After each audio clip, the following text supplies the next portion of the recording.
বলছে 10টা বেজে 11 মিনিট হয়ে 29 সেকেন্ড। নির্মাল্য আর দেবলীনা আপনার রেডিও সেটে শুনছেন একযোগে অনুষ্ঠান 107 FM প্রচার তরঙ্গে এবং গীতাঞ্জলি প্রচার তরঙ্গে। আর আজ মাসের চতুর্থ শুক্রবার মানে গল্পের আসর এবং গল্প শোনানোর আসর, অনুগল্পের আসর, এবং অনুগল্পের আসরের এটা কিন্তু দ্বিতীয় পর্ব, মাসের দ্বিতীয় পর্ব। এবং আজকে আমরা 35টা গল্প পড়ব এবং আপনারাও সেই 35টা গল্প শোনার সুযোগ পাবেন, আমরাও যেমন পড়ার সুযোগ পাবো। এবং তারপরে একেবারে যখন অনুষ্ঠান প্রায় শেষ হবে তখন এই মাসের সেরার সেরা কে হলেন এবং কে আমাদের এই স্টুডিওতে আসার সুযোগ পেলেন তার নামও আমরা ঘোষণা করব। আর এখন একটুখানি বলে দিই আরও একবার, মানে আপনারা জানেন যে এই জুলাই মাসের অনুগল্পের বিষয় ছিল কিন্তু সুযোগ, এই জন্য আমি এতবার সুযোগ করছি। ঠিক। তো এই সুযোগ আমরা পেয়েছেন, আর এখন সুযোগ নেই গল্প পাঠানো। হ্যাঁ, তো আপনারা এখন আর গল্প পাঠাতে পারবেন না, এখন গল্প শুনতে পারবেন। আর পরের মাসে আপনি কি বিষয়ে গল্প পাঠানোর সুযোগ পাবেন সেটাও আমরা আজকে জানাবো, তাই তো? একদম। আর যেটা করব সেটা হচ্ছে জুন মাসের যিনি বিজয়ী ছিলেন, তিনি স্টুডিওতে এসেছিলেন, তিনি কি কথাবার্তা বলেছেন আপনাদের জন্য সেগুলোও আমরা রেখে নিয়ে এসেছি, সেটাও শোনাবো। কিন্তু সুযোগ নিয়েই যখন কথা হচ্ছে, আমাদেরও একটা স্বপ্ন ছিল কোনোদিন আকাশবাণীতে একসঙ্গে কাজ করব। আমরা অনেক বন্ধুরা মিলে একসঙ্গে কাজ করেছি, আরও নতুন নতুন বন্ধুরা আসবেন, তাদের সঙ্গে কাজ করব। এই যে স্বপ্ন, সুযোগ সবার ক্ষেত্রে হয়তো হয়ে ওঠেনি। এইরকমই একটা সুযোগ চেয়ে গান, সুযোগ নিয়ে আপনারা অনেক গল্প পাঠিয়েছেন, মানে সুযোগ এই বিষয় নিয়ে। আর আজকে প্রথম যে গল্পটা আমার হাতে, সেই গল্পের নাম মা ও ছেলে। পাঠিয়েছেন কোতুলপুর বাঁকুড়া থেকে দীপ্তিমাল।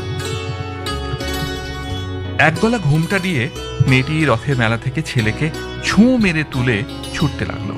শ্বশুরবাড়ির লোকের সঙ্গে জনতাও ছুটল পিছনে, কিল চর ঘুষি পড়ল তার উপর। মেয়েটির ঘুমটা খুলে গেল। ছেলে তখন মাকে জড়িয়ে ধরে বলল, আমার মাকে মারছো কেন? জনতা থেমে গেল। মেয়েটি ছেলে নিয়ে দৌড় লাগালো।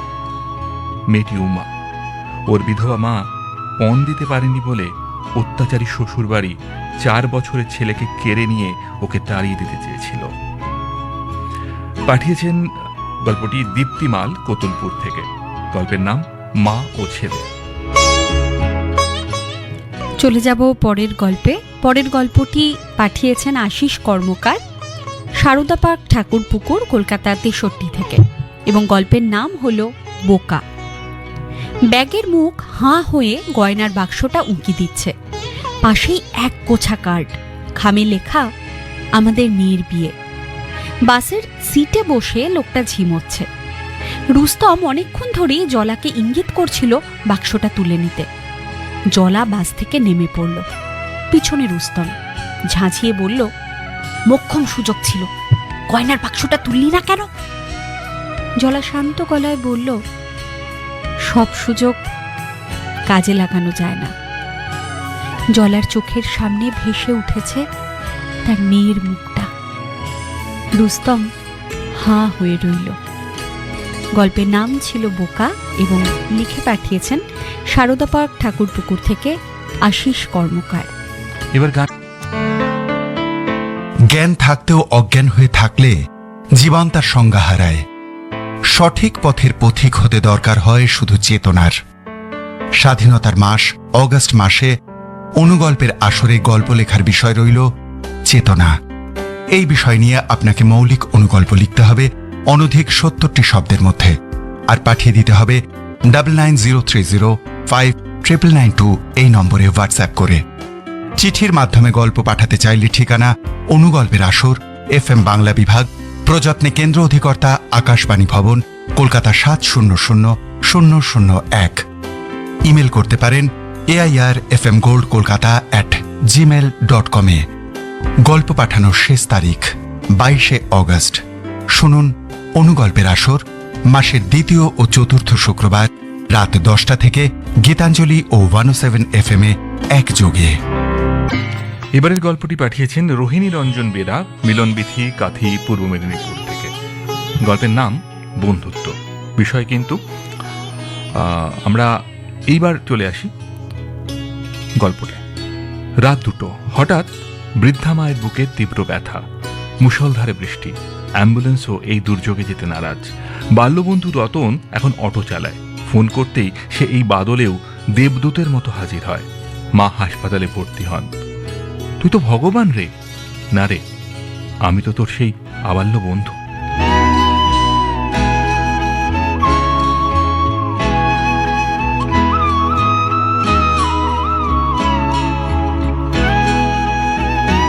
চলে যাই পরের গল্পে। পরের গল্পটি যিনি পাঠিয়েছেন তিনি দেবীপ্রসাদ মণ্ডল, গোয়ালতোড়, পশ্চিম মেদিনীপুর থেকে, এবং গল্পের নামও রেখেছেন বিষয়ের সাথে একই রকম, সুযোগ।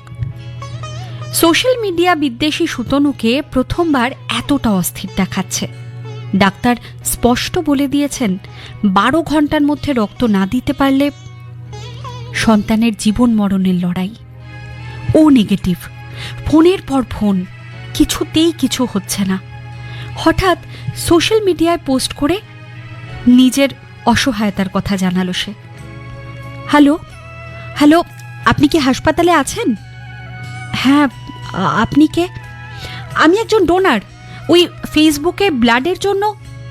হ্যাঁ হ্যাঁ, আমি পোস্ট করেছিলাম। আপনার কি ও নেগেটিভ? হ্যাঁ, আমারও ও নেগেটিভ। সোশ্যাল মিডিয়া এভাবে সুযোগ করে দিতে পারে ভাবলেই। দেবীপ্রসাদ মণ্ডল, গোয়ালতোড়, পশ্চিম মেদিনীপুর থেকে লিখেছেন এই গল্পটা। এবারের গল্পটি পাঠিয়েছেন সমীর সরকার, মীরা ভবন, বেথুয়াডহরি, নদিয়া থেকে। গল্পের নাম অযান্ত্রিক। হঠাৎ ঝড়ে বিদ্যুতের তার ছিঁড়ে সমস্ত অঞ্চল ঘন অন্ধকারের কবলে। হাতের কাছে রাখা মোমবাতির প্যাকেটে মোমবাতি নেই। খোঁজ খোঁজ খোঁজ, অবশেষে দাদুর আমলের ভাঙাচোরা হ্যারিকেনটার খোঁজ মিলল আবর্জনা রাখার জায়গায়। একটু কেরোসিন তেল দিয়ে জ্বালিয়ে দিতেই, এতদিন পরে একটা সুযোগ পেতেই ঘন অন্ধকারের বুকে রাশি রাশি আলো ছড়িয়ে দিতে লাগলো। দীর্ঘদিন অনাদরে পড়ে থাকা সেই হ্যারিকেনটা। বুঝলাম এই জগতে কিছুই খেলনা নয়, অপেক্ষা শুধুমাত্র একটা সুযোগের। পাঠিয়েছেন সমীর সরকার, মীরা ভবন, বেথুয়াডহরি থেকে। গল্পের নাম অযান্ত্রিক। চলে আসি পরের গল্পে। পাঠিয়েছেন কৃষ্ণা কর্মকার, খড়ার, পশ্চিম মেদিনীপুর থেকে। গল্পের নাম স্বাদ। কলকাতার এক নামী বিদ্যালয়ে একই শ্রেণীতে পড়ে মধুমিতা আর সোহম। মধুমিতা আসে গাড়িতে, সোহম হেঁটে। মধুমিতার সাথে কথা বলার ইচ্ছে হয় সোহমের, কিন্তু পারে না। একদিন তড়িঘড়ি ছুটি হয়ে গেল বিদ্যালয়। গাড়ি না আসায় গেটের বাইরে দাঁড়িয়েছিল মধুমিতা। বিদ্যালয় চত্বর শুনশান। সোহম দাঁড়িয়েছিল একটু দূরে। দুটি ছেলে মধুমিতার সামনে এসে শীষ দিয়ে অঙ্গভঙ্গি করতে থাকে। সোহম ছুটে এসে দাঁড়াতেই তারা কেটে পড়ে। মধুমিতার সাথে কথা বলার সুযোগ হয়ে যায় সোহমের। পাঠিয়েছেন কৃষ্ণা কর্মকার, খড়ার, পশ্চিম মেদিনীপুর থেকে। গল্পের নাম স্বাদ। চলে যাব পরের গল্পে। পরের গল্পের শিরোনাম জীবনে ফেরা। গল্পটি লিখেছেন গৌরব মজুমদার, সগরভাঙা কলোনি, দুর্গাপুর, পশ্চিম বর্ধমান থেকে।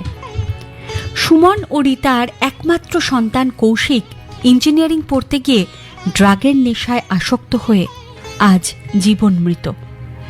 কৌশিকের বাবা মা ও প্রেমিকা রঞ্জনার অক্লান্ত চেষ্টা ও ডাক্তারি চিকিৎসায় কৌশিক সুস্থ হয়ে সাফল্যের সঙ্গে পড়াশোনা শেষ করে আজ ইঞ্জিনিয়ার। পোস্ট অফিসের পিয়ন একটা মুখ বন্ধ খাম দিয়ে গেল। খুলে কৌশিক দেখল নামি দামি কোম্পানি থেকে চাকরিতে যোগ দেবার আমন্ত্রণপত্র। কৌশিক মনে মনে ভাবল, জীবনে ফেরার এটাই একমাত্র সুযোগ। রঞ্জনার চোখে তখন আনন্দাশ্রু। গল্পর নাম ছিল জীবনে ফেরা। লিখেছেন গৌরব মজুমদার, সগরভাঙা কলোনি, দুর্গাপুর, পশ্চিম বর্ধমান। সেকেন্ড, আপনারা অনুষ্ঠান শুনছেন একযোগে 107 FM প্রচার তরঙ্গে এবং গীতাঞ্জলি প্রচার তরঙ্গে। সঙ্গে রয়েছে দেবলীনা নির্মাল্য। এবারের এই মাসের গল্পের বিষয় ছিল সুযোগ। আজকে আমরা 35টা গল্প পড়ব। মোট 70টা গল্পের মধ্যে সেরার সেরা কে হলেন সেটা একেবারে শেষে আমরা জানিয়ে দেব। তার জন্য থাকবে আকর্ষণীয় পুরস্কার। আর এবার যে গল্প সেটি পাঠিয়েছেন সুব্রত দেব। গল্পের নাম প্রথম সুযোগে। মাঠে নামার ঠিক আগে ওপেনার পলাশের হঠাৎই পেটে অসহ্য যন্ত্রণা। Game teacher batting order change করলেন। কোনো জুটিই টিকছে না।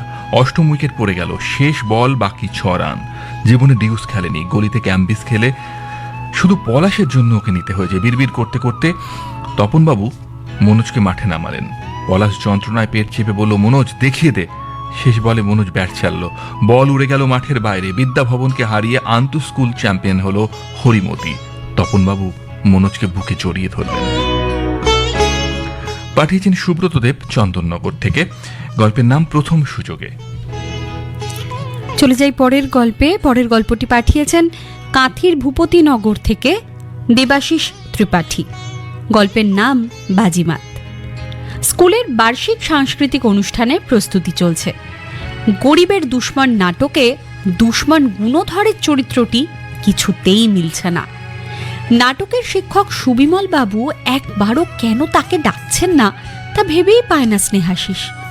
অভিমান করে শুকনো মুখে বসে আছে। হঠাৎই স্যারের ডাকে আনন্দে আত্মহারা। এতক্ষণ শোনা ডায়লগ নাটকীয়ভাবে বলে সবার মন জয় করল। তোর এত বড় সাহস, নিয়ে আয় আমার চাবুক, একে আজ শেষ করেই দেব। অভিনয় শেষে মঞ্চে সুবিমল স্যারের হাত থেকেই শ্রেষ্ঠ অভিনেতার পুরস্কার পেল স্নেহাশিস। গল্পের নাম ছিল বাজিমাত, আর গল্পটি লিখে পাঠিয়েছেন দেবাশিস ত্রিপাঠী, ভূপতিনগর, কাঁথি, পূর্ব মেদিনীপুর থেকে। শিল্পী মান্না দে। আসরের শেষ পর্ব, তাই তো? এবং যাদের চতুর্থ গল্প পড়া শুক্রবার। হলো না তারা বলতেই পারেন যে কি দুর্যোগ, মানে এমন একটা সুযোগ পেলাম, কিন্তু তারপরেও মানে আমরা সদ্ব্যবহার করেছিলাম, কিন্তু শেষ অবধি সেটা কাজে এলো না। আচ্ছা, এবারে গল্পটি পাঠিয়েছেন ইন্দ্রাণী ভট্টাচার্য, হাতিয়ারা রোড, জ্যাংরা, কলকাতা 59 থেকে। গল্পের নাম মেরি ক্রিসমাস। রোগা ভোগা বেঈমান শরীরে যখন তখন এত রক্ত আসে কোথা থেকে বুঝে পায় না সান্তা ক্লজ রূপী মুন্নি। রাত বাড়ে, ক্লাবে ভিড়টা আর একটু কমলে সিকিউরিটি ভদ্রলোক এগিয়ে আসে। মুন্নি সেদিকে তাকিয়েই কুঁকড়ে যায়। অন্ধকারে সুযোগ নিয়ে লোকটা যদি আরো কাছে এগিয়ে আসে ভদ্রলোক, তারপর বলে, চিন্তা নেই, বসুন এখানে। গেস্ট এলে টুপি বেলুন হাতে বাড়িয়ে দেবেন শুধু, বাকিটা আমি সামলে নিচ্ছি। একটা লাল বেলুন এগিয়ে দিয়ে মুন্নি শুধু বলে, মেরি ক্রিসমাস। পাঠিয়েছেন ইন্দ্রাণী ভট্টাচার্য, দুর্গা রেসিডেন্সি, জ্যাংরা, কলকাতা 59 থেকে। পরের অনুগল্পে চলে যাব। এই গল্পের শিরোনাম প্রাপ্তিযোগ।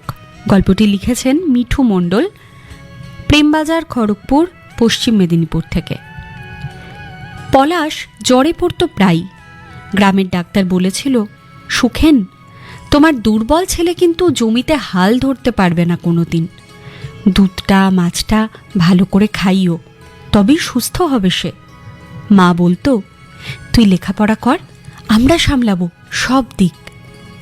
ডাক্তার হওয়ার পর পলাশ জানল জমিটুকু তার পড়াশোনার জন্য বন্ধক দেওয়া মহাজনের কাছে, অনেক আগে থেকেই। মহাজন বিক্রি করবে তাদের জমি, এটাই সুযোগ। পলাশ নিজেদের জমি পুনরায় মহাজনের কাছ থেকে কিনে সেখানে তৈরি করল একটা হাসপাতাল, যেখানে গ্রামের মানুষেরা নির্খরচায় সুস্থ হয়ে উঠবে। গল্পের নাম প্রাপ্তিযোগ। লিখেছেন মিঠু মণ্ডল, খড়গপুর, পশ্চিম মেদিনীপুর থেকে। শিল্পী ধনঞ্জয় ভট্টাচার্য। চলে আসি পরের গল্পে। গল্পটি পাঠিয়েছেন তাপস কুমার ঘোষ, পাথরঘাটা, কালনা, পূর্ব বর্ধমান থেকে। গল্পের নাম ঝোপ বুঝে কোপ। কলিগরা সুযোগ খুঁজছিলেন, দেবু স্যার কবে গ্র্যান্ড ফেস্ট দেবেন। হঠাৎ বিদ্যালয় পরিদর্শক হাজির। ছাত্রী রিঙ্কির হাতে পুষ্টিকর খাবার খেয়ে পরিদর্শক মহাশয় ঘোষণা করতে বাধ্য হলেন, আজ থেকে অশ্চিতপুর উচ্চ বিদ্যালয় পুষ্টি বিজ্ঞান চালু হলো। ব্যাস, কলিগরাও ঝোপ বুঝে কোপ মারলেন, পুষ্টিকর খাবার আবদার করলেন। দেবু স্যারও রাজি। লেগ পিসে কামড় দিয়ে রোগা সুধীরবাবু তৃপ্তির ঢেঁকুর তুললেন। বললেন, দেবুদা, আজ থেকে আমিও আপনার পুষ্টিবিজ্ঞানের ছাত্র হয়ে গেলাম। তাপস কুমার ঘোষ পাঠিয়েছেন পাথরঘাটা থেকে, পাথরঘাটা, পূর্ব বর্ধমান থেকে। পরের যে গল্পটি লিখে পাঠিয়েছেন উত্তরপাড়া থেকে স্মৃতিকণা রায়। গল্পের শিরোনাম পিছনে শয়তান। সুযোগ একবারই আসে, বদমাশগুলো মেয়েদের তুলে নিয়ে যাচ্ছে। যত রাত বাড়ছে আর্তনাদ বাড়ছে। আজ পালাতেই হবে। ভাই দুটো আর মা বাবাকে নিয়ে সে পালালো জানলা কোলে।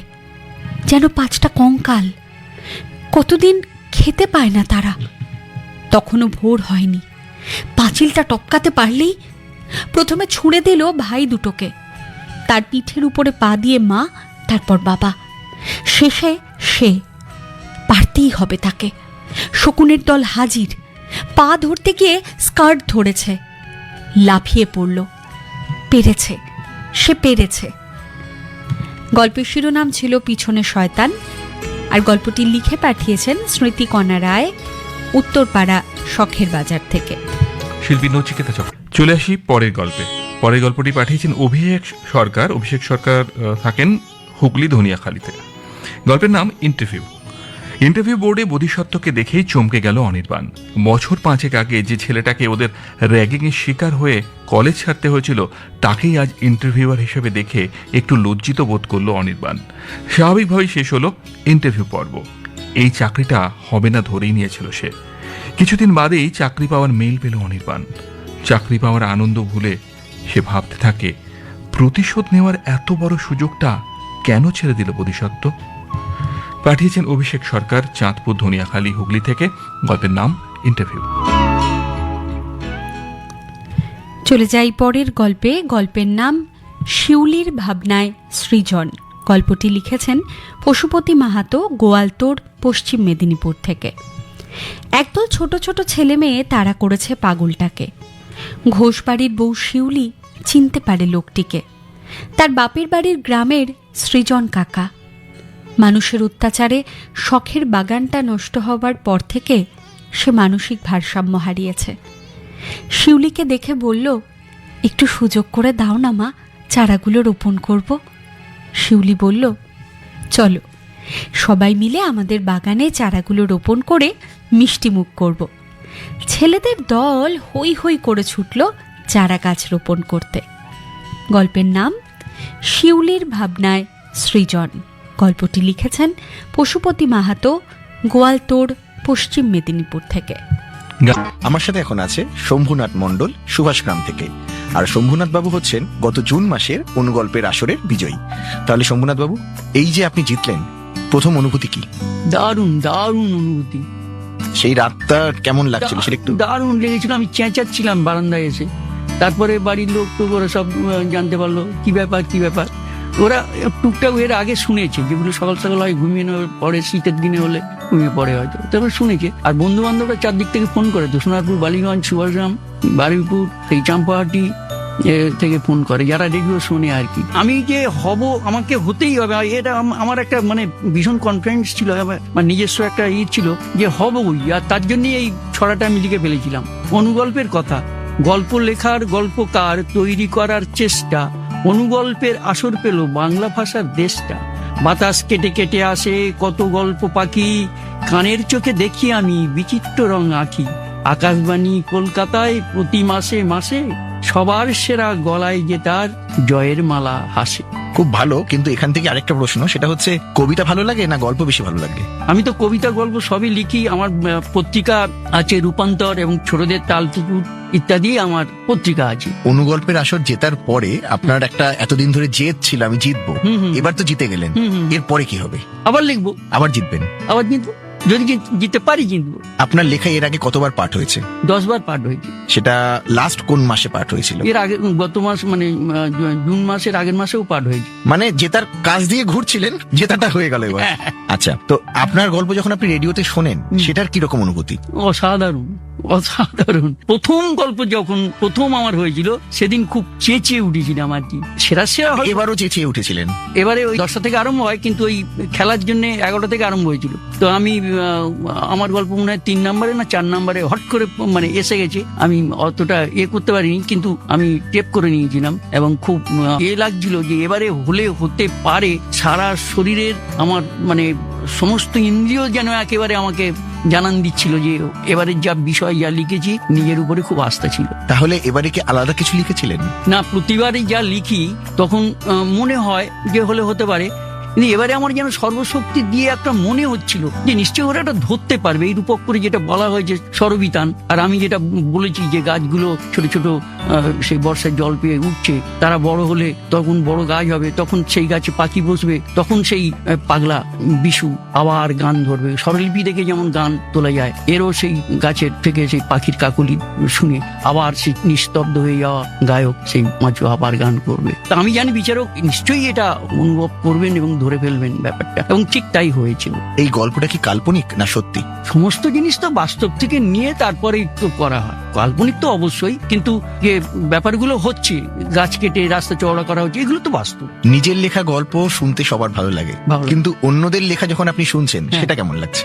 দারুণ দারুণ লাগে, অনেক অনেক ভালো। তখন মনে হচ্ছে এই গল্পটাই হয়তো ফার্স্ট হবে, এরকম হয়। এক একটা গল্প এমন ভাবে এসে পৌঁছয়, মনে হচ্ছিল যে না এটাই হবে। সব গল্প তো আর একরকম হয় না, তার তো একটা আলাদা স্বাদ নিশ্চয়ই থাকে। আপনার প্রিয় লেখককে? আমার প্রিয় লেখক গল্পকার হিসেবে তাহলে শরৎচন্দ্র আর সমরেশ বসু।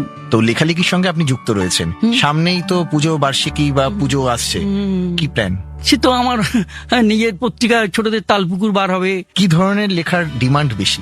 দেখুন, বাস্তবের মুখোমুখি লেখার ডিমান্ড বেশি আমার মনে হয়। কারণ কি, মানুষ তো বেঁচে থাকতে গেলে প্রতিনিয়ত তার যে সংগ্রাম করতে হচ্ছে, সেই যুদ্ধের মুখোমুখি দাঁড়িয়ে যে পরিস্থিতি গুলো তৈরি হচ্ছে, সেটাই থেকে যদি গল্প তৈরি হয়, সেই গল্প সব থেকে বেশি জীবনমুখী এবং কদর বেশি।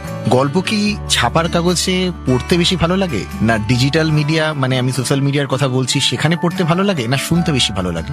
গল্প পড়তেও ভালো লাগে, গল্প শুনতেও ভালো লাগে। কারণ রেডিওতে যে গল্প পড়া হয় সেগুলো খুব ভালো লাগে, এবং তার সঙ্গে শব্দ সংযোজন হয়, তো মনে হয় নাটকের মতো হয়ে যায় একদম। আর আমি তো রেডিওর নাটক চড়ি, আমার ঘরে কোনো টিভি নেই, আমার ক্ষমতাও নেই, আমি একা থাকি একটা ঘরে, লেখালেখি নিয়ে থাকি। আমার কোনো অবিবাহিত, আমার কোনো পরিবার নেই, সংসার নেই। ওই ভাইদের সংসারে দুবার খাই, ব্যাস। এই যে জিতলেন, এরপরে ভাইয়েরা কি বলছে? ওরা তো খুব আনন্দিত আর কি। আপনি লেখার পরে হুম। তাদের কি কখনো শোনান? হ্যাঁ, প্রত্যেকে শুনেছি, বন্ধু বান্ধব অনেক শুনেছি। আমার তো তাদের শেয়ার করে দিয়েছি, এর থেকে অনেকে শুনেছি, প্রচুর শুনেছি। এখন এটা রেডিও হচ্ছে, যারা জানতো না তারাও জেনেছে। আমি তোরা পাঠানা, এরকম পাঠাতে পারিস। খুব ভালো লাগলো শম্ভুনাথ বাবু আপনার সাথে কথা বলে।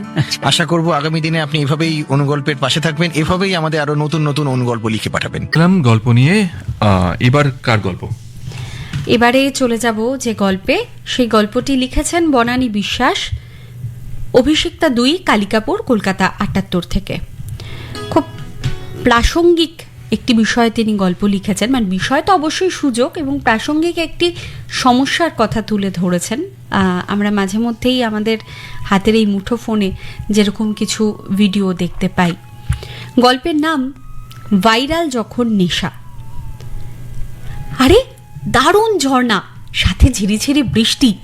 এসো হাতটা ধরো, ওই মাঝখানের পাথরটাতে বসবো, ওখানে রোম্যান্স করে সেলফি তুলে ভাইরাল করে দেবো। এই সুযোগটা ছাড়া যাবে না কিন্তু। হানিমুনে নববিবাহিতা ভীতু শ্রেণিকা স্বামী স্পন্দনের উচ্ছ্বসিত আবদার প্রত্যাখ্যান করতে পারেনি। জলের স্রোত বাড়তেই ভয় কিসের, আরে আমি আছি তো, সেলফিগুলো কিন্তু দারুণ হবে দেখো। নিমেষেই ঝর্ণা, প্রবল খরস্রোতা আতঙ্কে আঁকড়ে ধরেছিল পরস্পরকে। শ্রেণিকার আর কিছুই মনে নেই। হসপিটালের বেডে জ্ঞান ফিরতেই সে আশঙ্কিত। স্পন্দন কোথায়? গল্পটি লিখেছেন বনানী বিশ্বাস, অভিষিক্তা 2, কালিকাপুর, কলকাতা 78 থেকে। আর গল্পের শিরোনাম ছিল ভাইরাল যখন নেশা। এটা গল্পটা আরেকটা বিশেষ বৈশিষ্ট্য ভালো লাগলো, সেটা হচ্ছে ছোট গল্পের যেটা শেষ হয়ে হইল না শেষ, কি হলো সেটা কিন্তু কি হলো সেটা প্রশ্ন থেকে গেল।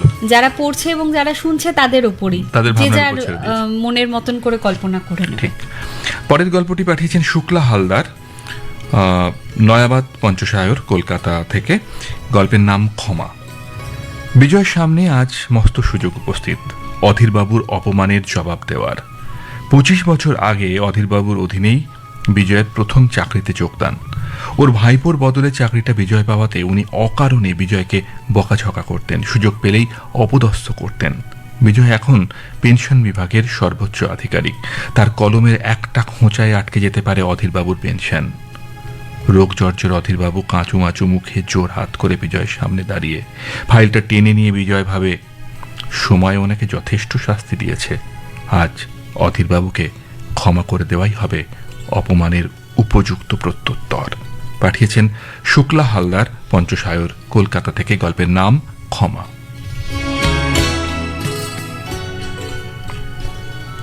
চলে যাব পরের গল্পে। পরের গল্পটি পাঠিয়েছেন অরুণ কিরণ বেরা, সাগর, দক্ষিণ 24 পরগনা থেকে। গল্পের আলাদা করে কোনো নাম তিনি দেননি, না দিয়েছেন সুযোগের প্রতিদান। গল্পের নাম সুযোগের প্রতিদান। আজ এক বৃদ্ধাশ্রম থেকে চিঠি লিখছি তোমাকে। পারলে আমাকে ক্ষমা চাওয়ার একটা সুযোগ করে দিও। ইতি মাস্টার মশাই। মহিম চিঠিটা পেয়ে আনমনা হয়ে পড়ে। মনে পড়ে সেই স্কুল জীবনের কথা। এক গরিব নিচু জাতের ছেলে ক্লাসে প্রথম হবে, তাই মাস্টারমশাই বরাবরই সুযোগ বুঝে তার নম্বর কমিয়ে নিজের ছেলেকে প্রথম করতেন। মহিম এখন চাষবাস করে খেটে নিজের বাবা মাকে প্রতিপালন করে, আর রমেন চাকরি পেয়ে সেই মাস্টারমশাইকে বৃদ্ধাশ্রমে পাঠিয়ে দিল। সত্যি স্নেহময় সুযোগের এই প্রতিদান। গল্পটি লিখেছেন অরুণ কিরণ বেরা, সাগর, দক্ষিণ 24 পরগনা থেকে। গল্পের শিরোনাম ছিল সুযোগের প্রতিদান। জুলাই মাসের বিষয় তো আপনারা জেনেই গেছেন, সুযোগ। এই নিয়ে এবারের যে গল্পটি পড়ব, গৌতম চট্টোপাধ্যায় হাতিয়াড়া থেকে লিখেছেন। আলাদা করে কোনো নাম দেননি, বিষয় যা গল্পের নামও তাই, সুযোগ। মানব পেশাদার ক্যামেরাম্যান, সে ভুল দেখেনি। সন্ধ্যার আধারে দুটো ছেলে একটা মেয়ের মুখ চেপে ধরে রাস্তা থেকে নেমে গেল মাঠে। আড়াল থেকে ভিডিও করলে তার চ্যানেল থেকে আগুন ছুটবে। মেয়েটার সর্বাঙ্গ ভূকম্পগ্রস্ত, ধরিত্রীর যন্ত্রণায় ছটফট করছে। বুক ফাটা চিৎকারে মানব যেন ডাক পাঠালো সকল কালের সকল মানুষকে। মানুষের ডাকে সাড়া দিয়ে মানুষ আসছে। দুষ্কৃতীদের মুখে ভীতির ছাপ, আক্রান্ত কিশোরীর মুখে স্বস্তির ভাব। পেশার সাফল্য? ধুর, মানুষ হবার এত বড় সুযোগটা ছাড়া যায়? গল্পের নাম ছিল সুযোগ। লিখে পাঠিয়েছেন গৌতম চট্টোপাধ্যায় হাতিয়াড়া থেকে। পরের গল্পটি পাঠিয়েছেন শ্রাবণী সেনগুপ্ত, বরিশা শখের বাজার থেকে। গল্পের নাম মনুষ্যত্ব। চারদিকে সাংবাদিকদের ভিড়, সবাই একবার কথা বলতে চায়, কিন্তু হাসপাতালের বিছানায় শুয়ে থাকা সৌরভের কাছে তাদের ঘেঁষতে দিচ্ছেন না ডাক্তারেরা। জীবনে সেরকম কিছু করতে না পারে সৌরভ চিরকাল বাবা মা পাড়া প্রতিবেশীদের কাছে অপদার্থ বলেই পরিচিত। সেই ছেলেটাই যে রাস্তার পাগলির উপর রাতের অন্ধকারে সুযোগ নিয়ে কিছু লোভীর অত্যাচারের প্রতিবাদ করতে গিয়ে নিজেরই প্রাণ খোয়াতে বসবে, তা কেউ কোনোদিন ভাবতেই পারেনি। সৌরভ কিন্তু তার ভেতরের মনুষ্যত্বকে জাগিয়ে তোলার সুযোগকে কাজে লাগিয়েছিল মাত্র। শ্রাবণী সেনগুপ্ত, বরিশা শখের বাজার থেকে পাঠিয়েছেন। গল্পের নাম মনুষ্যত্ব। এরপরে যে গল্পটা পড়ব, সেই গল্পটি লিখে পাঠিয়েছেন কৃষ্ণা বিশ্বাস, কিন্তু কোথা থেকে লিখছেন সেটা উনি উল্লেখ করেননি। গল্পের শিরোনাম একটু উষ্ণতার জন্য। চারজনের কাঁধে চড়ে সনাতন বাড়ি ফিরল। তার নিথর দেহ দেখেই মঙ্গলা বুক চাপড়ে বিলাপ করতে লাগলো। বলেছিলাম যেওনি, ভাড়ারে কুতকুড়ো নেই, কাজে যাও। না, বলল ক্লাব খয়রাতিতে একটা কম্বল দিবে, এই শীতকালে ঠান্ডায় বাঁচার এই সুযোগ, একদিন না খেলে মরবিনি। দেখো এখন মানুষের পায়ে পিষে মরে পড়ে রয়েছে। বিল্টুর চোখের জল এখন শুকিয়ে গেছে। বাবার মৃতদেহ ঢাকা কম্বলটা মুঠো করে ধরেছে সে। সেও যে বাবার মতো সুযোগ সন্ধানী। গল্পের শিরোনাম একটু উষ্ণতার জন্য, লিখেছেন কৃষ্ণা বিশ্বাস। এখন যার গল্প আপনাদের সঙ্গে ভাগ করে নেব, তিনি হলেন অরুণাভ বন্দ্যোপাধ্যায়, কৃষ্ণনগর নদিয়া থেকে লিখছেন। গল্পের নাম ভাঙা গড়া। এসব কি করে হলো? বলছি, আগে বল, নিচে মা বাবাকে দেখলি? হ্যাঁ, একসঙ্গে গল্প করছে। বাহ, তাহলে কিন্তু সুযোগটা কাজে দিয়েছে। কোন সুযোগ? এই আমার ভাঙা হাত, এটাতেই আপাতত 1 মাস বাবা মার ডিভোর্স পোস্টপন্ড। তার মানে তুই ইচ্ছা করে? হ্যাঁ, 1 মাস পর যদি আবার ডিভোর্স চায় তখন পা ভাঙবো। Are you crazy Rini? উপায় নেই, হাড় ভাঙলে জোড়া লাগবে, কিন্তু সম্পর্ক ভাঙলে? কথা শেষের আগেই সৌগত দেখল রিনির চোখ ছলছল করছে। গল্পের নাম ছিল ভাঙা গড়া, লিখেছেন অরুণাভ বন্দ্যোপাধ্যায়, কৃষ্ণনগর, নদিয়া থেকে। এবারের গল্পের নাম চোখের জল, পাঠিয়েছেন রৌনক গড়াই, চন্দননগর, হুগলি থেকে। বিস্তর আইনি লড়াইয়ের পর পৈতৃক 10 বিঘা রুক্ষ জমিটি পুনরুদ্ধার হওয়ার পর চকিতে বুদ্ধিটি এসেছিল রহমতের। বীরভূমের রাজনগরের মাটিকে মা বানিয়ে নেওয়ার সুযোগটি হাতছাড়া করেনি সে। 31 রকমের দেশি বিদেশি আম ও অন্যান্য ফলের গাছ লাগিয়ে সে বিপ্লব ঘটিয়েছে। দিল্লিতে ঘটে যাওয়া আন্তর্জাতিক ফল প্রদর্শনীতে যখন সেরার শিরোপা রহমতের হাতে উঠল, তখন তার চোখে জল। কেউ জানালো না জলটা রুক্ষ মাটি মাকে সবুজ করার সুযোগ পাওয়ার জন্যই। পাঠিয়েছেন রৌনক গড়াই, চন্দননগর, হুগলি থেকে।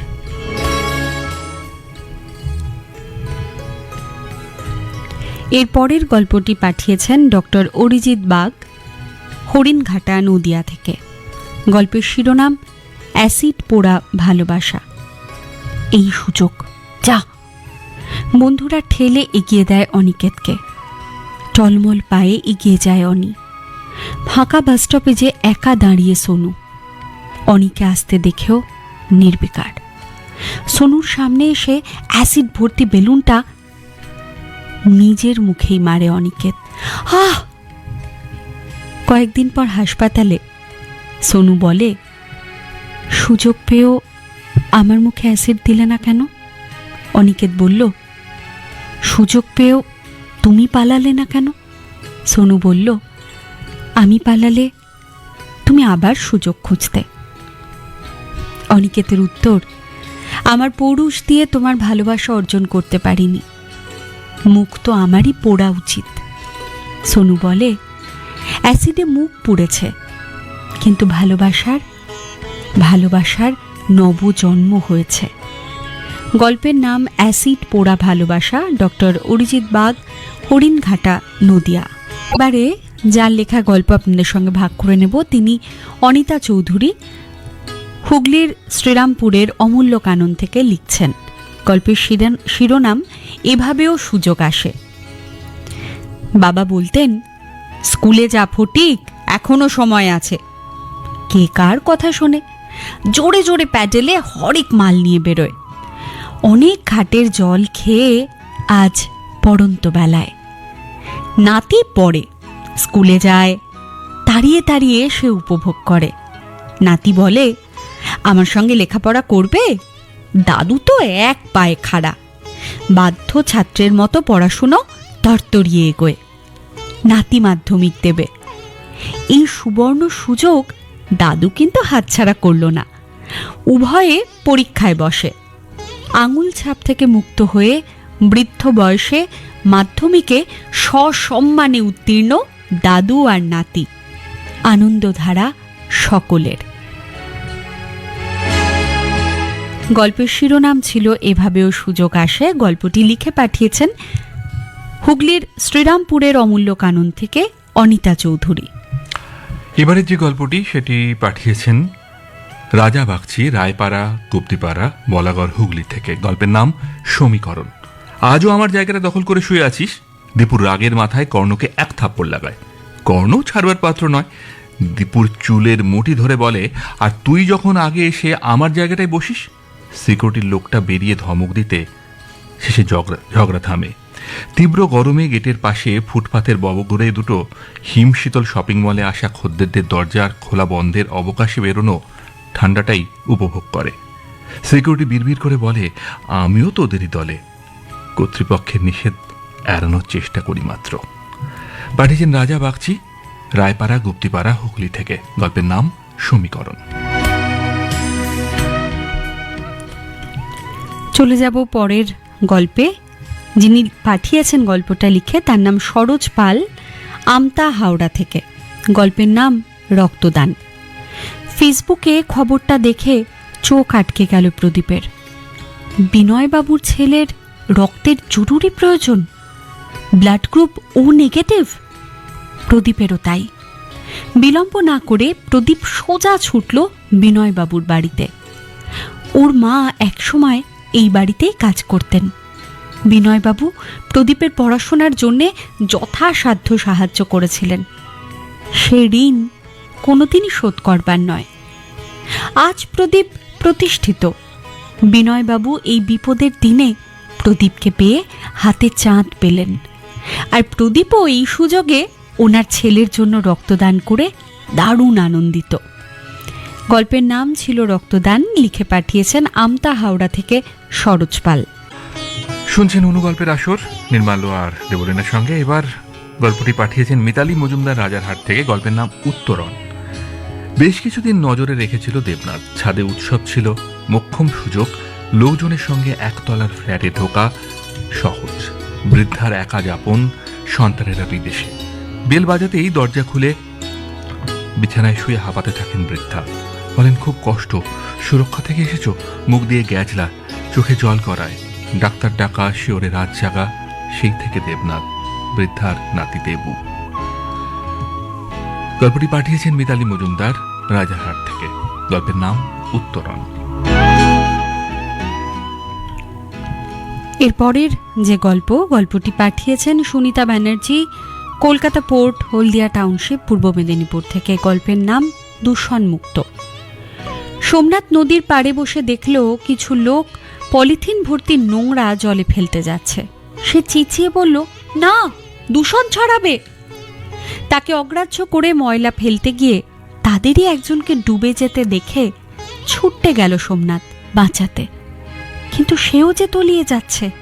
আসলে স্থল ভেবে যেখানে পা রেখেছিল সেটা ছিল প্লাস্টিক পলিথিনে ভরা নদীরই অংশ। প্রাণপণ চেষ্টায় এ যাত্রায় বাঁচালো তাকে। লোকটি মাপ চাইতে ইশারায় নদী দেখালো। এলাকাবাসীর চৈতন্য ফেরানোর এই সুযোগ সে হাতছাড়া করল না। গল্পটি লিখেছেন সুনিতা ব্যানার্জি কলকাতা পোর্ট হলদিয়া টাউনশিপ, পূর্ব মেদিনীপুর থেকে। গল্পের নাম ছিল দূষণমুক্ত। খুব বেশি গল্প আর নেই, আর আমাদের একেবারে শেষে কিন্তু আমরা জানিয়ে দেব এই মাসের সেরা গল্পকারের নাম। তার জন্য একটু অপেক্ষা। এই গল্পটি পাঠিয়েছেন শিল্পা নন্দী আরামবাগ হুগলি থেকে। গল্পের নাম টুকলি। দ্বিতীয় বর্ষের রাহুল পরীক্ষা হলে। কবিতা ম্যাডামের কড়া গার্ডের নজরবন্দি। কত চিরকুট লিখে যে পকেটে ভরেছিল, প্রশ্নও খুব কঠিন। রাহুল সাদা পাতা নিয়ে সুযোগের অপেক্ষা করছে। বিচক্ষণ কবিতা ম্যাম রাহুলের মতিগতি বুঝতে পেরে ইচ্ছে করেই কিছুক্ষণের জন্য ক্লাসের বাইরে গেলেন। তাড়াতাড়ি টুকলি বের করে রাহুল যেই জমিয়ে লিখতে বসেছে, ম্যাডাম পিছনের দরজা দিয়ে এসে রাহুলকে হাতে নাতে ধরে বললেন, টুকলির অপরাধে তোমার খাতা ক্যান্সেল করা হলো। রাহুল তো হতবম্ব। এ যেন খাদ্য খাতকে দুনিয়ার এক সুযোগ সন্ধানী খেলা। পাঠিয়েছেন শিল্পা নন্দী আরামবাগ হুগলি থেকে। গল্পের নাম টুকলি। চলে যাব পরের গল্পে। গল্পের নাম সুযোগ। লিখেছেন শুভদীপ আঢ্য এবং তিনি পাঠিয়েছেন তাঁতিপাড়া, মেদিনীপুর থেকে। তানিশার বিয়ে হয়ে গেছে। সে তার শ্বশুরবাড়ির বড় বউ। সে রীতিমতো মেধাবী ছাত্রী ছিল। ইচ্ছে ছিল ডাক্তার হয়ে মানুষের সেবা করবার। অর্থ থাকা সত্ত্বেও তার পরিবারের লোকজনের চাপে সে ডাক্তারি পড়ার সুযোগ হারিয়েছিল। এখন সে গর্ভবতী, আর তার পরিবারের লোকজন শহরের বিখ্যাত হসপিটালের একজন স্বনামধন্য মহিলা ডাক্তারের পরামর্শ নেবার সুযোগের অপেক্ষায়। গল্পের নাম ছিল সুযোগ। লিখেছেন শুভদীপ আঢ্য, পশ্চিম মেদিনীপুর, তাঁতিপাড়া, মেদিনীপুর থেকে। গল্পের নাম স্বাধীনতার জন্মদিন। গল্পটি লিখেছেন সুনিতা সাহা গাঙ্গুলি, কলকাতা 29 থেকে। বোতল, কাগজের টুকরোর সাথে খাবারের প্যাকেটও ডাস্টবিন থেকে তুলে নিল পল্টু। আনন্দে বগলের বস্তা ফেলে প্যাকেটগুলো থেকে উচ্ছিষ্ট খাবার মুখে ঢোকালো। পার্কে খেলাধুলো অনুষ্ঠান চলছে। পল্টু গাছের আড়াল থেকে এক দৃষ্টে তাকিয়ে রয়েছে মধ্যাহ্ন ভোজনের আয়োজনের দিকে। ভাবছে এই সুযোগ পড়ে থাকা খাবার থেকেই আজকের ভুখা পেটটা ভরানোর। আচমকাই পল্টুর গালে চড় পড়ল। মা বলল, চল পরের গলিতে। পল্টু আঙুল তুলল। মা বলল, শুনেছি আজ স্বাধীনতার জন্মদিন, তাই ওই পতাকাটা পতপত করে নড়ছে। হুঁ, ওদের স্বাধীনতা। গল্পের নাম ছিল স্বাধীনতার জন্মদিন। লিখেছেন সুনিতা সাহা গাঙ্গুলি, কলকাতা 29 থেকে। এবারের গল্পটি পাঠিয়েছেন অলকা অধিকারী, মাধবডিহি, পূর্ব বর্ধমান থেকে। গল্পের নাম সুযোগ। শ্রমিক শিবু কারখানায় চলেছে। বস্তির বালক রবি বলল, কাকু চলে যাচ্ছ, পুজোয় একটা জামা দেবে? শিবু বলল, পুজো এখনো অনেক দেরি আছে, মাইনেটা পাই তোদের সবাইকে দেবো, চলি, টাটা। রবি শিবুর চলার পথের দিকে তাকিয়ে থাকে। শিবু ফিরে এসে সবাইকে পোশাক দিয়ে বলে, এগুলো রবির, সে কোথায়? রবির বোন করুণ দৃষ্টিতে সমাধির দিকে তাকায়, কাঁদো কাঁদো কণ্ঠে বলে, ভাই যে। শিবু বলে, আর একটু সুযোগ দিলেনি বাবা? পাঠিয়েছেন অলকা অধিকারী, মাধবডিহি, পূর্ব বর্ধমান। এবারের গল্প সুযোগের সদ্ব্যবহার। লিখেছেন অভ্রদীপ ঘড়ুই, বালিচক, পশ্চিম মেদিনীপুর থেকে। ইদানিং চোরের উপদ্রব বেশ বেড়েছে। বাইরের গেটে তালা দেখলে তো কথাই নেই, প্রথম রাতেই সব সাফ। সেদিন মনতোষবাবু সপরিবারে গেলেন কিছুটা দূরের বিয়ে বাড়িতে। সেই সুযোগে চোর তালা ভেঙে ঢুকলো ঘরে। নিমেষে সব গুছিয়ে নিল একটা ঢাউস বস্তাতে। ভাবল, অনেকটা রাত বাকি, সুযোগ পেয়েছি যখন এসিটা চালিয়ে একটু ঘুমোই।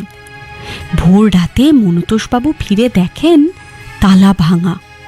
ঘরের ভেতর অঘোরে ঘুমোচ্ছে চোর। তিনিও সুযোগ পেয়ে তৎক্ষণাৎ বাইরে থেকে তুলে দিলেন শেকল। এবার পুলিশও এলো সুযোগের সদ্ব্যবহার করতে। গল্পের নাম ছিল সুযোগের সদ্ব্যবহার, আর পাঠিয়েছেন অভ্রদীপ ঘড়ুই, বালিচক, পশ্চিম মেদিনীপুর। চলে যাই পরের গল্পে। পাঠিয়েছেন ডক্টর শান্তনু ঘোষ, রহরা বাজার থেকে। গল্পের নাম অপরিশোধিত ঋণ। জন্মান্ধ সুজয় যেবার বিহারের মাধ্যমিক পরীক্ষার্থী, তখন তার অনুলেখক হয়েছিলেন পার্থ চৌধুরী। পরীক্ষার হলে তিনি সুজয়কে প্রশ্নগুলো পড়ে শোনাচ্ছেন, তার মনোনীত উত্তরগুলো লিখছেন। কিছু ক্ষেত্রে তিনি নিজে সম্ভাব্য উত্তর লিখে সুজয়কে শোনালে সে তার প্রজ্ঞায় চমৎকৃত হল। ফল বের হলে তার জাতীয় মেধাবৃত্তির সুযোগ অর্জনের পিছনে পার্থবাবুর অবদান যে দায়ী সে কথা মানলেও তার দূরভাষ নাম্বার কিংবা ঠিকানা না থাকায় তাকে ধন্যবাদ জানানোর সুযোগ থেকে বঞ্চিত হল সে।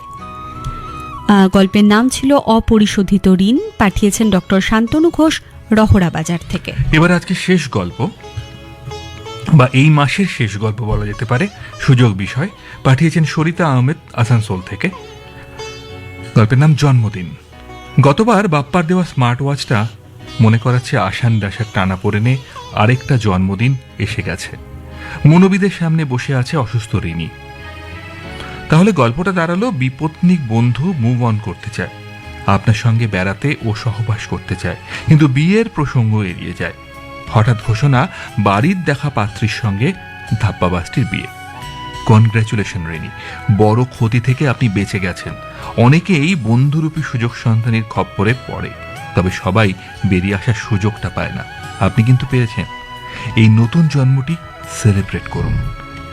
ঘড়িটি ডাস্টবিনে ফেলে দিয়ে এলো রিনি, এখন সময় তার। পাঠিয়েছেন সরিতা আহমেদ, আসানসোল থেকে। গল্পের নাম জন্মদিন। এবার কিন্তু সময় হয়ে গেছে আমাদের। আজকের 35টি গল্প পড়া হলো। আগের সপ্তাহে অর্থাৎ দ্বিতীয় শুক্রবার 35টি গল্প পড়া হয়েছিল। এই 70টা গল্পের মধ্যে সেরা গল্পকার কে হলেন সেটা জানার আগে গল্পটা আমরা আরো একবার শুনে নিই। গল্পের নাম আজকে কিন্তু শুনেছেন আপনারা। এখনই নামটা বলছি না লেখকের, গল্পের নামটা বলি। গল্পের নাম অযান্ত্রিক। হঠাৎ ঝড়ে বিদ্যুতের তার ছিঁড়ে সমস্ত অঞ্চল ঘন অন্ধকারের কবলে। হাতের কাছে রাখা মোমবাতির প্যাকেটে মোমবাতি নেই। খোঁজ খোঁজ খোঁজ, অবশেষে দাদুর আমলের ভাঙা ছোড়া হারিকেনটার খোঁজ মিলল আবর্জনা রাখার জায়গায়। একটু কেরোসিন তেল দিয়ে জ্বালিয়ে দিতেই এতদিন পরে একটা সুযোগ পেয়ে ঘন অন্ধকারের বুকে রাশি রাশি আলো ছড়িয়ে দিতে থাকলো দীর্ঘদিন অনাদরে অবহেলায় পড়ে থাকা হ্যারিকেনটা। বুঝলাম এই জগতে কিছুই ফেলনা নয়, অপেক্ষা শুধুমাত্র একটি সুযোগের। ঠিক তাই। আর গল্পটি পাঠিয়েছেন যিনি আজকের বা এই মাসের সেরার সেরা গল্পকার। তিনি থাকেন বেথুয়াডহরিতে, বেথুয়াডহরির মীরা ভবনের নদিয়ায়। সমীর সরকার, কংগ্রেচুলেশন, অভিনন্দন আপনাকে, আপনি এই মাসের বিজয়ী। আপনাকে জানিয়ে দেওয়া হবে পুরস্কার কোথা থেকে কিভাবে সংগ্রহ করতে হবে। আপনিও স্টুডিওতে আসবেন, আপনার কথাও বন্ধুরা শুনবেন। আর হ্যাঁ, মানে যারা সুযোগ নিয়ে গল্প লেখার সুযোগ পেয়ে আপনি যে সদ্ব্যবহার করেছেন, আমাদের এই আকাশবাণী স্টুডিওতেও কিন্তু আসার একটা সুযোগ আপনার জন্য হয়ে গেল। হ্যাঁ, আর যারা পুরস্কার পেলেন না তারাও কিন্তু সুযোগের সদ্ব্যবহার করেছেন, কারণ এত এত মানুষ আপনাদের গল্প শুনলেন। ঠিক। আর যাদের গল্প পড়া হলো না, তারা নিশ্চয়ই মন খারাপ করছেন, এটা খুব স্বাভাবিক। আমার হলে আমারও মন খারাপ হতো, কিন্তু পরবর্তী ক্ষেত্রে আবারও সুযোগ পাবেন। এবং বহু ক্ষেত্রে এরকম দেখা গেছে যে একজন বন্ধু তার একের পর এক গল্প নির্বাচিত হয়নি, কিন্তু যেদিন নির্বাচিত হয়েছে সেদিন তিনি সেরা পত্রকার হয়েছেন। আজকে আপাতত এইটুকুই। সবাই ভালো থাকবেন, সকলকে ভালো রাখবেন। শুভরাত্রি।